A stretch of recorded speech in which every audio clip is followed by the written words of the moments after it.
The siege of Damascus took place between the 24th of July and the 29th of July 1148, during the Second Crusade. It ended in a decisive Crusader defeat and led to the disintegration of the Crusade. The two main Christian forces that marched to the Holy Land in response to Pope Eugene III and Bernard of Clairvaux's call for the Second Crusade were led by Louis VII of France and Conrad III of Germany. Both faced disastrous marches across Anatolia in the months that followed, with most of their armies being destroyed. The original focus of the crusade was Edessa, but in Jerusalem, the preferred target of King Baldwin III and the Knights Templar was Damascus. At the Council of Acre, magnates from France, Germany, and the Kingdom of Jerusalem decided to divert the crusade to Damascus. The Crusaders decided to attack Damascus from the west, where orchards would provide them with a constant food supply. Having arrived outside the walls of the city, they immediately put it to siege, using wood from the orchards. On the 27th of July, the Crusaders decided to move to the plain on the eastern side of the city, which was less heavily fortified but had much less food and water. Nur ad-Din Zangi arrived with Muslim reinforcements and cut off the Crusaders' route to their previous position. The local Crusader lords refused to carry on with the siege, and the three kings had no choice but to abandon the city. The entire Crusader army retreated back to Jerusalem by the 28th of July. Second Crusade. The two main Christian forces that marched to the Holy Land in response to Pope Eugene III and Bernard of Clairvaux's call for the Second Crusade were led by Louis VII of France and Conrad III of Germany. Conrad's force included Boleslaw IV the Curly and Vladislaus II of Bohemia, as well as Frederick of Swabia, his nephew who would become Emperor Frederick I. The crusade had been called after the fall of the county of Edessa on 24 December 1144. The Crusaders marched across Europe and arrived at Constantinople in September and October 1147. Both faced disastrous marches across Anatolia in the months that followed, and most of their armies were destroyed. Louis abandoned his troops and travelled by ship to the Principality of Antioch, where his wife Eleanor of Aquitaine's uncle, Raymond, was prince. Raymond expected him to offer military assistance against the Seljuk Turks threatening the principality, but Louis refused and went to Jerusalem to fulfill his Crusader vow. Conrad, stricken by illness, had earlier returned to Constantinople, but arrived in Jerusalem a few weeks later in early April 1148. The original focus of the crusade was Edessa, but in Jerusalem, the preferred target of King Baldwin III and the Knights Templar was Damascus. Council of Acre. The Council of Acre was called with the Haute Cour of Jerusalem at Acre on 24 June. This was the most spectacular meeting of the cour in its existence. Conrad, Otto, Henry II, Duke of Austria, future Emperor Frederick, and William V, Marquis of Montferrat represented the Holy Roman Empire. Louis, Thierry of Alsace, and various other ecclesiastical and secular lords represented the French. From Jerusalem, King Baldwin, Queen Melisenda, Patriarch Fulk, Robert de Cron, Raymond du Puy de Provence, Manasses of Hierges, Humphrey II of Tyrone, Philip of Milly, Walter I Grenier, and Barizon of Ibelin were among those present. Notably, no one from Antioch, Tripoli, or the former county of Edessa attended. Both Louis and Conrad were persuaded to attack Damascus.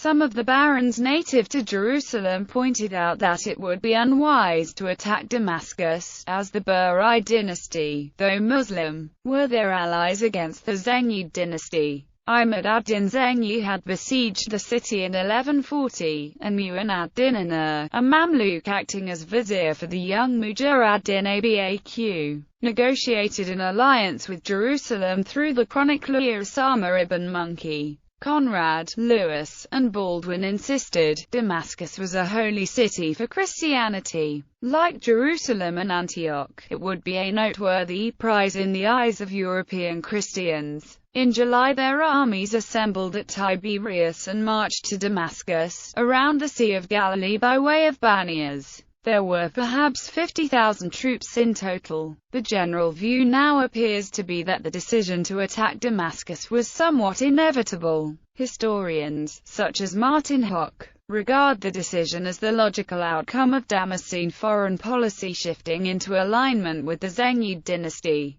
King Baldwin III had previously launched a campaign with the sole objective of capturing the city. This damaged the Burid dynasty's relations with the Kingdom of Jerusalem. Fiasco at Damascus. The Crusaders decided to attack Damascus from the west, where orchards would provide them with a constant food supply. They arrived at Daria on the 23rd of July, with the army of Jerusalem in the vanguard, followed by Louis and then Conrad in the rear guard. The densely cultivated gardens and orchards would prove to be a serious obstacle for the Crusaders. According to William of Tyre, the Crusader army was prepared itself for battle. At Daria, since the city was now so near, the sovereigns drew up their forces in battle formation and assigned the legions to their proper places in the order of march, because of its supposed familiarity with the country. To the King of the Franks, Louis VII, and his army was assigned the second place or centre that they might aid those ahead if the need arose.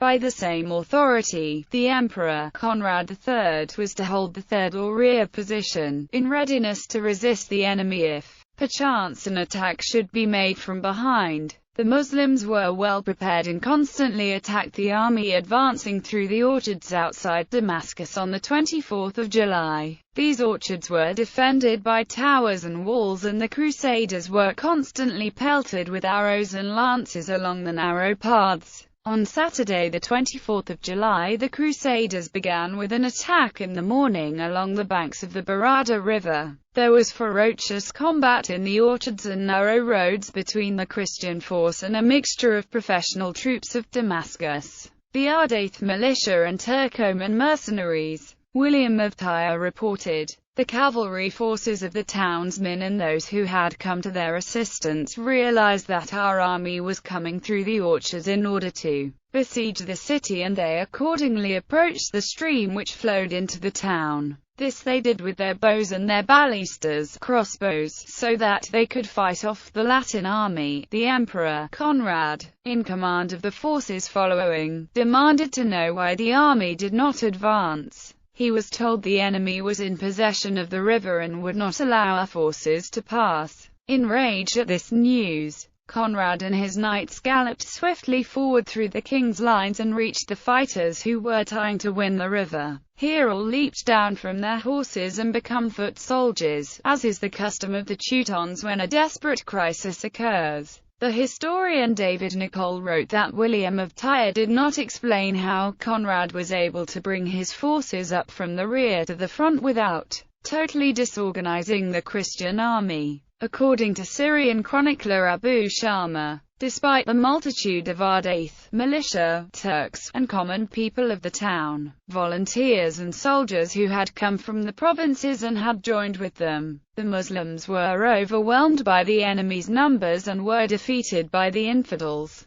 The latter crossed the river, found themselves in the gardens and made camp there. The Franks cut down trees to make palisades. They destroyed the orchards and passed the night in these tasks. Thanks to a charge by Conrad, the Crusaders managed to fight their way through and chase the defenders back across the Barada River and into Damascus. Having arrived outside the walls of the city, they immediately put it to siege, using wood from the orchards. The Crusaders began to build their siege position opposite the Bab al-Jabiyah gate, where the Barada did not run past Damascus. Inside the city the inhabitants barricaded the major streets, preparing for what they believed to be an inevitable assault. Unna had sought help from Saif ad-Din Ghazi of Mosul and Nur ad-Din Zangi of Aleppo, and personally led an attack on the Crusader camp. The Crusaders were pushed back from the walls into the orchards,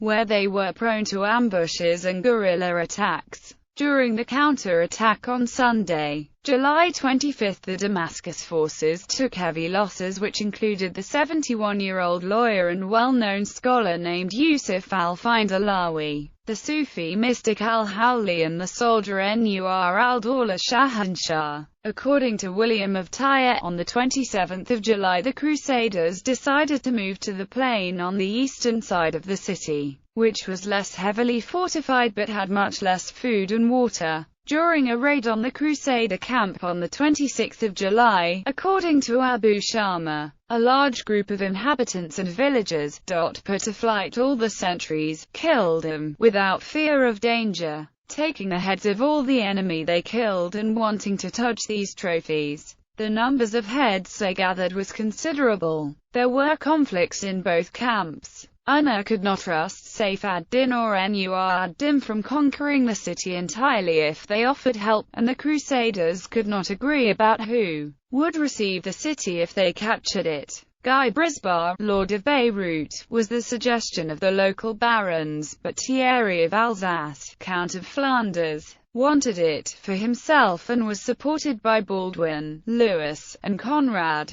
It was recorded by some that Unr had bribed the leaders to move to a less defensible position, and that Unr had promised to break off his alliance with Nur ad-Din if the Crusaders went home. Meanwhile, Nur ad-Din and Saif ad-Din had by now arrived at Homs and were negotiating with Unr for possession of Damascus, something that neither Unr nor the Crusaders wanted. Saif ad-Din apparently also wrote to the Crusaders, urging them to return home. With Nur ad-Din in the field, it was impossible to return to their better position. The local Crusader lords refused to carry on with the siege, and the three kings had no choice but to abandon the city. First Conrad, then the rest of the army, decided to retreat back to Jerusalem on the 28th of July. Though for their entire retreat they were followed by Turkish archers who constantly harassed them. Aftermath. Each of the Christian forces felt betrayed by the other. A new plan was made to attack Ascalon, but this was abandoned due to the lack of trust that had resulted from the failed siege.